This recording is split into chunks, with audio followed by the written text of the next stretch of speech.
Matia Mulumba yamukwajulizibwa Uganda abattibwa olw'eddiini nga yattibwa ennaku z'omwezi 27 mwezi ogwokutaano omwaka gwa 1896 nga yafiira ku myaka 46 egy'obukulu. Oluvannyuma lw'okulangirirwa omululu lw'abatuukirivu Eklesiya Katolika yateekawo buli ssabbiiti ey'okubiri mu mwezi ogw'ekkumi buli mwaka lubeere lunaku lwa kumujjukira n'okulamaga okukolebwa ekyebando mu disitulikiti y'e Mayuge.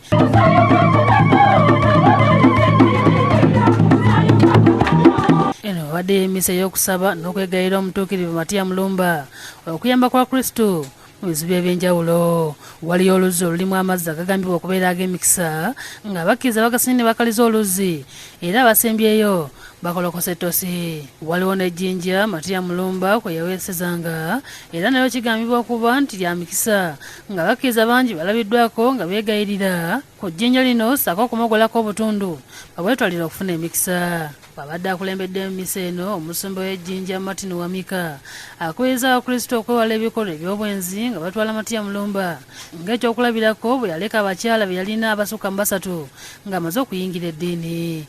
We are making the pilgrimage here so that we ask God for the Holy Spirit which entered Matia Mulumba to reach that level that is in heaven.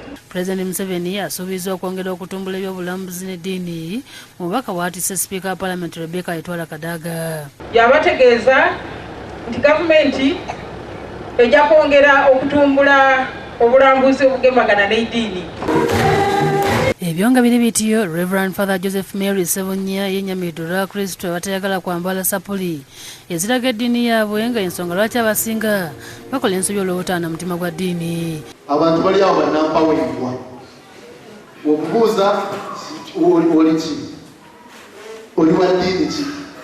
Abyogedde ku Eklezia Our Lady of Rosary Church Empererwe mu Kanyanya ku mukolo gw'okuza olunaku lwa South Parish yaabwe n'okusonda ssente ez'okuzimba Eklezia ng'omuganya omukulu awadde minisita w'ebyenjigiriza amatendekero aga waggulu Dr. John Chrysostom Muyingo. Okusaba kwetabiddwako ne Namasole Manje Eribaagala ng'ono eyabawa ettaka okwazimbibwa Eklezia eno.